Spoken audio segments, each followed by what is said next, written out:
Another habit that I believe is really worth trying to develop in players is to keep the ball on the move and out of tackling range. Now, there's a couple of reasons for this. One is it's a positive statement, or an action if you like, that helps people keep possession. And sometimes you find yourself saying, don't give the ball away, or we've got to keep possession, but don't actually say how you're going to do it. Now, the idea of making people chase you creates a clear mental picture of what you have to do. Now, if you combine that with receiving the ball using the inside of the feet, which helps make you less predictable in terms of where you might go with the ball, you get the benefit of both. But the important thing is that you get used to moving the ball with your first touch when there's the likelihood of being put under pressure or challenged by an opponent. And that really is the key, because if you look at an awful lot of practices, you'll notice how often players actually stop the ball.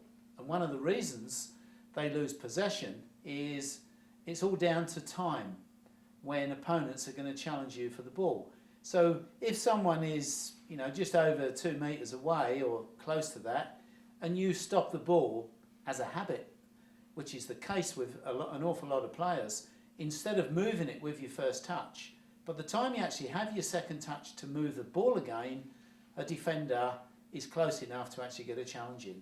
And I guarantee you, if you organise some little practices like a 4v2 or 5v2 and things like that, and you don't make it one touch compulsory, but you allow people to play and do what they like in terms of how they receive the ball, I guarantee you that when it gets tight, you'll see people get caught in possession because they stop the ball. And that is exactly when you should move the ball with your first touch. And it also reinforces the need for players to be able to receive the ball with what we call an open body position, so that you have the opportunity of moving in both directions. Now, if you combine that with receiving the ball with the inside of the foot, that is what enables you to change your mind at the last moment, so you can go to the left or to the right, depending which foot you want. Even the same foot, you can do the same if you just open your body up. Once you get in the habit of receiving the ball with the outside of the foot in the tight situations, you can only go in one direction. And that's when play gets predictable, and that's when defenders win the ball and also then make life difficult for you. But the biggest reason for losing possession in really tight situations is for stopping the ball.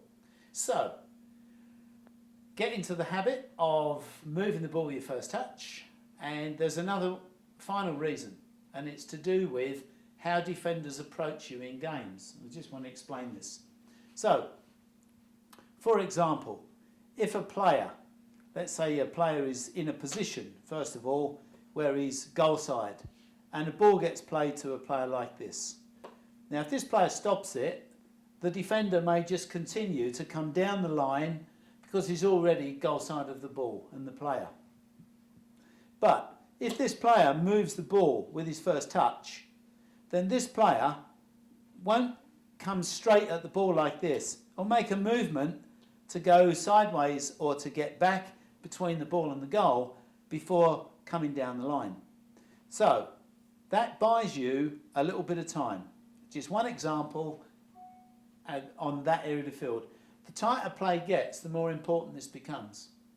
And so if you want to buy yourself a little bit of time, then I would say this is a good reason for getting into the habit of moving the ball with your first touch. And it doesn't matter which side you go, obviously there has to be space to move into, and that's a given.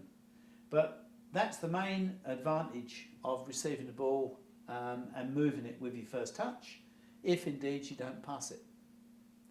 Okay, so there's another habit that I think is really worth developing in players. And if you've got any questions, any comments, don't forget, into the members forum, and I'll do my best to get back to you in a reasonable time.